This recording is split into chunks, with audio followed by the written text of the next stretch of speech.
7-year-old child, after being hanged, I'm utilizing air quotes for that, in the school bathroom. I want you to put it with the picture full mask. I'm taking you to Maryland. A Maryland family is speaking out after their 7-year-old son, I want you to imagine this, ended up in the hospital following an incident where he was in the bathroom of the elementary school hanging. School is called C. Paul Barnhart Elementary. The child's mom posted about her son's experience online. It has since gone viral. Quote, "My child, who is a second grader, was hung in the boys' bathroom by a fourth grader," the mother's social media post read. "I received the most traumatizing phone call from the school stating that my child was being rushed to Children's Hospital. I'm feeling anger and seeing red, but my son is here by the grace of God, and I will forever be thankful." So the two parents who did not want to be identified when they talked about their son, they're hoping for answers after they said their son was hung by a fourth grade student in the bathroom Friday. Quote, "He's traumatized. It's going to take time," the mother of the student said. Quote, "This is not something he's going to just get over overnight." The parents are angry, they're confused, but also thankful that their son is still alive. Quote, "If you look at my son, he has marks under his eyes like blood vessels. He still has bruises on his neck from being choked." The boy's parents said, both fighting tears. He has marks under his eyes, blood vessels, discolored, protruding, because he almost died. Paperwork provided by the family from the hospital lists one of his injuries as neck contusion, which is caused by blunt trauma. Charles County Public Schools said in a statement, quote, "I want to update you on a situation that occurred today at C. Paul Barnhart Elementary School. This afternoon, 2 of our students were reportedly horseplaying in a school bathroom when one student's jacket got caught on a stall door hook. The student was not able to free themselves, and the other student involved was also not able to help him. This student left the bathroom to seek help from staff and reported the incident to administrators. Administrators responded and were able to assist, but staff called 911 for additional precautionary medical support. But the 7-year-old's mother still has questions for the school. Quote, "It doesn't make sense to me," she said. "If you're horseplaying, how do you get caught on a hook? Like, we need answers. I want answers.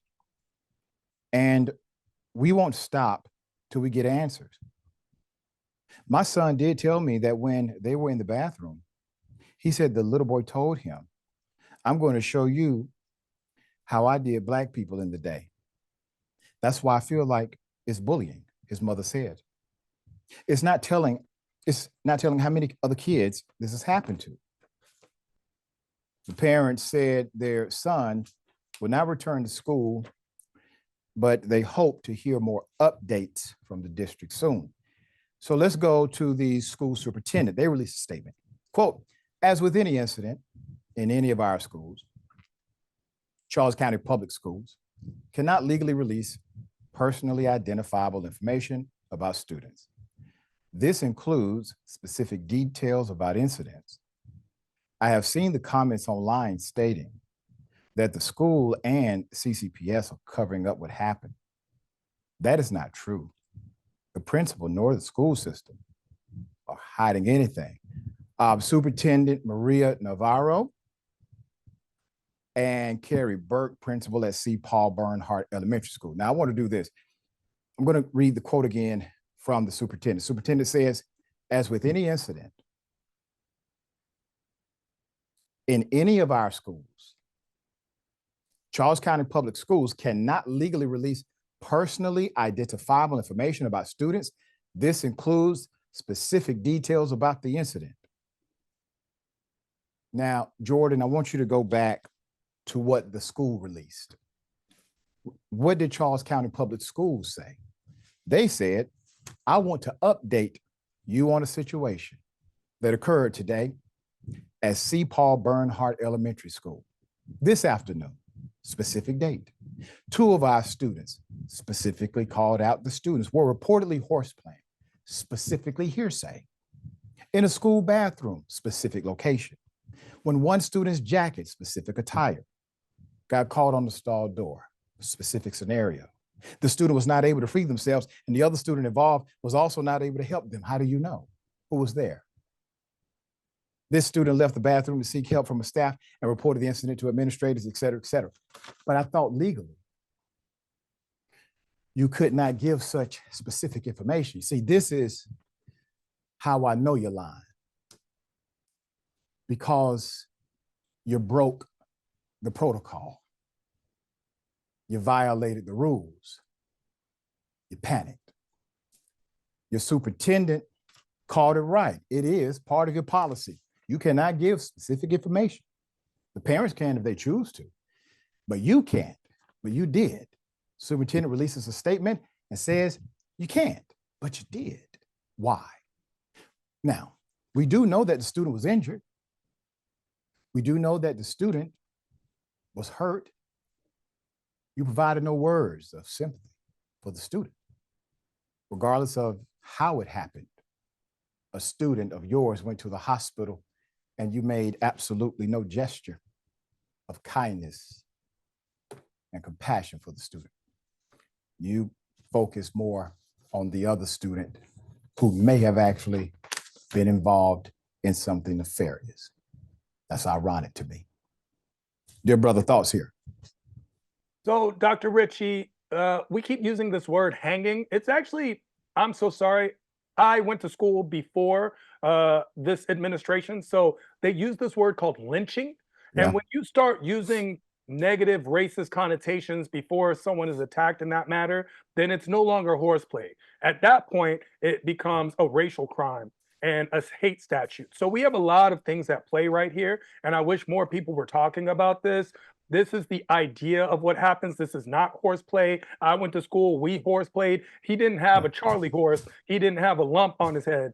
He was hung, and we need to discuss this. Those parents who are angry, they're actually doing way better than I would do and what my parents would have done, because we would have shut down that whole school. That whole county would have been, Charles County would have just been Tehran County right after that. So yeah. I don't know how they're framing it, if now the new Department of Education is going to say that Emmett Till was just a victim of horseplay or however it is. I do think that it's unfortunate this has happened. I'll be paying attention to the story.